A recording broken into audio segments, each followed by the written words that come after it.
ಹೊಣೆ. ಇದಕ್ಕೆ ನೇರ ನಮ್ಮ ಹೋಮ್ ಮಿನಿಸ್ಟರ್ ಆಗಿರ್ಬೋದು, ಮುಖ್ಯಮಂತ್ರಿಗಳಾಗ್ಬೋದು, ಇವರೇ ಕಾರಣ ಅಂತ ಹೇಳಲಿಕ್ಕೆ ನಾನು ಇವತ್ತು ನಿಮ್ಮ ವಾಹಿನಿ ಮುಖಾಂತರ ಇಷ್ಟಪಡ್ತೀನಿ. ಯಾಕೆ ಅಂತಂದರೆ ಇವರು ಏನು ಭದ್ರತೆ ಇಲ್ಲದೇ ಒಂದು ಕಾರ್ಯಕ್ರಮವನ್ನು ಈ ರೀತಿ ಪ್ಲ್ಯಾನ್ ಮಾಡೋದು ತುಂಬ ಕಷ್ಟ.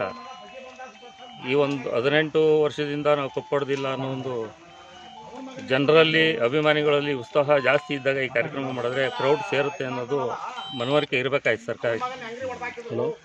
ಈ ಸರ್ಕಾರ ಅದನ್ನು ಧೋರಣೆ ಮಾಡಿ ಈ ಒಂದು ಬೇಕಾಬಿಟ್ಟಿ ಕಾರ್ಯಕ್ರಮ ಮಾಡಲಾಗಿ ಇವತ್ತು ನಮ್ಮ ರಾಜ್ಯದಲ್ಲಿ 11 ಜನ ಬಡವರನ್ನ ನಾವು ಕಳ್ಕೊಂಡಿದ್ದೀವಿ.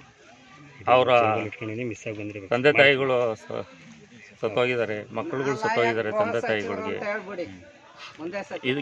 ಇದಕ್ಕೆ ನೇರ ಹೊಣೆ ರಾಜ್ಯ ಸರ್ಕಾರ ಅಂತ ನಾನು ಹೇಳ್ತೀನಿ. ಹೆಂಗೆ ಸರ್, ಒಬ್ಬೊಬ್ಬರು ಮಕ್ಕಳು ಇರ್ತಾರೆ, ಈ ಥರದೊಂದು ಇನ್ಸಿಡೆಂಟಲ್ಲಿ ಯಾವುದೇ ಕಾರಣ ಇಲ್ಲದೆ ಅನ್ಯಾಯ ಸತ್ತೋದು ಅಂದರೆ ಹೆಂಗೆ ಸಹಿಸ್ಕೊಳಕ್ಕಾಗುತ್ತೆ ಇತ್ತವರು? ಸರ್, ಇವತ್ತಿನ ಕಾಲದಲ್ಲಿ ಎಲ್ಲರಿಗೂ ಒಬ್ಬೊಬ್ಬರೇ ಮಕ್ಕಳಿರ್ತಾರೆ. ಆ ಮಕ್ಕಳಿಂದನೇ ನಮ್ಮ ಭವಿಷ್ಯ ಅಂತ ಕನಸುಗಳನ್ನ ಕಾಣ್ತಾ ಇರ್ತಾರೆ. ಅವ್ರನ್ನ ಎಜುಕೇಷನ್ ಕೊಡಿಸಿ ಅವರಿಂದ ನಾವು ಮುಂದೆ ಚೆನ್ನಾಗಿರೋಣ ಅನ್ನೋ ಒಂದು ಭಾವನೆನ ಇಟ್ಕೊಂಡು ಅವ್ರನ್ನ ಸಾಲ ಸೂಲ ಮಾಡಿ ಊರಿಂದ ಊರಿಗೆ ಹೋಗಿ ಅವರು ದುಡಿದು ಕೂಲಿ ಮಾಡಿ ಮಕ್ಕಳನ್ನ ಓದಿಸಿರ್ತಾರೆ.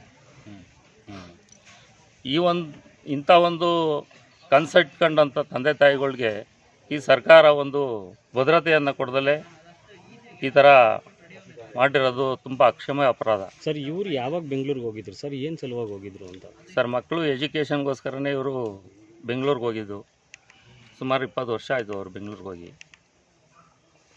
ಎಷ್ಟು ಜನ ಮಕ್ಕಳು ಸರ್ ಇವರಿಗೆ? ಒಂದು ಗಂಡು ಒಂದು ಹೆಣ್ಣು ಸರ್. ಹೇಗೆ ಸರ್ ಇದು ಪರಿಹಾರದೆಲ್ಲ ಯಾವ ಥರ ಏನು ಇತ್ತಾ? ಪರಿಹಾರ ಏನು ಸರ್, ರಾಜ್ಯ ಸರ್ಕಾರ ಇವತ್ತು ನಾವು 10 ಲಕ್ಷ ಕೊಡ್ತೀವಿ ಅಂತಾರೆ. 10 ಲಕ್ಷ ತೊಗೊಂಡು ಏನು ಮಾಡ್ತಾರೆ? ಬೇಡ, ಮಕ್ಕಳನ್ನ ತಂದು ಕೊಡೋಕ್ಕಾಗತ್ತಾ? ತಂದೆ ತಾಯಿ ತಂದು ಕೊಡೋಕ್ಕಾಗತ್ತಾ? ಇಲ್ಲ ಅವ್ರಿಗೆ ಅವನೇ ಬದುಕಿ ಎಷ್ಟು ದುಡಿತಿದ್ದ? ಈಗ ಎಷ್ಟು ದುಡ್ಡು ಕೊಟ್ಟರು ಒಂದು ಜೀವ ತಂದು ಕೊಡೋಕ್ಕಾಗಲ್ಲ. ಮತ್ತು ಇದಕ್ಕೆಲ್ಲ ಒಂದು ಕಾರಣ IPL ಅನ್ನೋ ಒಂದು ಭೂತ. ಈ IPLನ ಟೀಮ್ ಆಗಲಿ, ನಮ್ಮ RCB ಟೀಮ್ ಆಗಲಿ, ಈ ಒಂದು ಸತ್ತ ಕುಟುಂಬಕ್ಕೆ ಅವ್ರು ಏನು ನೆರವನ್ನು ಕೊಡ್ತಾ ಇದ್ದಾರೆ ಮತ್ತು ಅವ್ರಿಗೇನು ಭರವಸೆನ ಕೊಟ್ಟಿದ್ದಾರೆ, ಏನು ಇದುವರೆಗೂ ಏನು ಕೊಟ್ಟಿಲ್ಲ. 1000 ಕೋಟಿ ಆದಾಯ ಮಾಡ್ಕೊತಾ ಇದ್ದಾರೆ. ಸರ್, ಬೆಟ್ಟಿಂಗಿಗೂ ಕೂಡ ಸಾಕಷ್ಟು ಜನ ಸತ್ತೋಗ್ತಾರೆ ಸರ್. ಬೆಡ್ಡಿಂಗ್ ಕಟ್ತಾರೆ, ಆನ್ಲೈನ್ ಬೆಡ್ಡಿಂಗ್ ಮಾಡ್ತಾರೆ, ನೇಣು ಹಾಕೊಂಡು ಸಾಯ್ತಾ ಇದ್ದಾರೆ, ಇವತ್ತು ವಿಷ ಕೊಟ್ಟು ಸಾಯ್ತಾ ಇದ್ದಾರೆ ತಂದೆ ತಾಯಿಗಳು. ಆ ರೀತಿಯಲ್ಲೂ ಮಕ್ಕಳನ್ನ ಕಳ್ಕೊತಾ ಇದ್ದಾರೆ.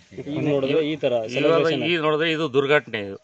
ಅದು ಘಟನೆ ಆದರೆ ಇದು ದುರ್ಘಟನೆ ಆಗಿದೆ ಇವತ್ತು. ಕೊನೆಗೆ RCB ಮ್ಯಾನೇಜ್ಮೆಂಟ್ಗೆ ನೀವೇನು ಡಿಮ್ಯಾಂಡ್ ಮಾಡ್ತೀವಿ ಸರ್? RCB ಡಿಮ್ಯಾಂಡ್ಮೆಂಟ್ಗೆ ಪ್ರತಿಯೊಂದು ಸತ್ತಿರೋ ಕುಟುಂಬಕ್ಕೆ ಮತ್ತು ಇವತ್ತೇನು 25 ಜನ ICU ವಾರ್ಡ್ನಲ್ಲಿದ್ದಾರೋ ಅವ್ರಿಗೆಲ್ಲ ತಲಾ 50 ಲಕ್ಷ ಕೊಡಬೇಕು. ಮತ್ತು ರಾಜ್ಯ ಸರ್ಕಾರನೂ 50 ಲಕ್ಷ ಕೊಡಬೇಕು ಅಂತ ನಾನು ನಿಮ್ಮ ವಾಹಿನಿ ಮುಖಾಂತರ ಡಿಮ್ಯಾಂಡ್ ಮಾಡ್ತೀನಿ ಸರ್. ಈಗ ಅಭಿಮಾನ ಇರಬೇಕು, ನಮ್ಮ ಜನಗಳಲ್ಲಿ, ನಮ್ಮ ಯುವಕರಲ್ಲೂ ಸಹ ನಾನು ಹೇಳ್ದೊಂದಂದರೆ ಅಭಿಮಾನ ಇರಬೇಕು, ದುರಾಭಿಮಾನ ಇರಬಾರ್ದು. ಅಭಿಮಾನ ಅನ್ನೋದು ಮನಸ್ಸಲ್ಲಿ ಇಟ್ಕೊಳ್ಳಿ. ಯಾರು ಈ ಥರ ಕ್ರೌಡ್ನಲ್ಲಿ ಮಧ್ಯೆ ಹೋಗಿ ಅಭಿಮಾನ ತೋರ್ಸೋಕೆ ಹೋಗಿ ಈ ಥರ ಜೀವ ಕಳ್ಕೊಂಡು ತಂದೆ ತಾಯಿಗಳಿಗೆ ನೋವು ಕೊಡಬಾರ್ದು.